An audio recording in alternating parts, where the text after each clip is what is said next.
नमस्कार मित्रांनो, रोजच्यासारखीच आपली दिवसाची सुरुवात आज 5 वाजताच झाली. कारण आपल्याला जायचं होतं ग्राउंडला.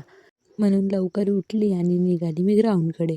ग्राउंडकडे गेल्या गेल्या बघतो तर काय पूर्ण अंधार होता. मग आम्ही लाईट वगैरे लावला आणि मग थोडंसं वर्कआउट वगैरे केलं आणि रनिंग मारायची होती म्हणून मी कानाला बांधून घेतलं. कारण तर थंडी खूप असते सकाळी सकाळी म्हणून.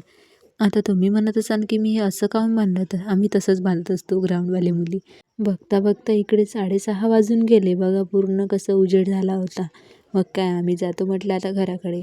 घराकडे निघायच्या आधी आम्हाला घोडा वगैरे ठेवून द्यायचं होतं जिममध्ये, ते ठेवून दिला आणि निघालो आम्ही घराकडे. घरी आल्या आल्या मी मस्त ब्रश वगैरे करून घेतला आणि बाहेर बघतो तर काय आई उठायची होती, तर पाणी वगैरे मारून घेतलं.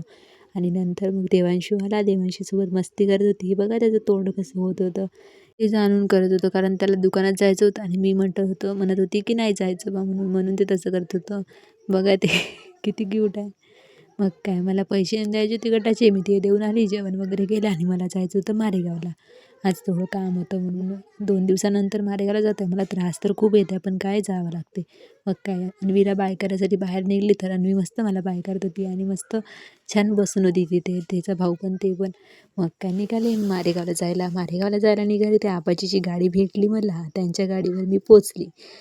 पोचल्या आता खूप सारे कामं होते म्हणून समजून नाही राहिलं तो कोणतं काम करू, म्हणून पहिले गेली कम्प्युटरमध्ये आणि कम्प्युटरमधलं काम वगैरे करून घेतलं पूर्ण आणि कॉलेजला गेली.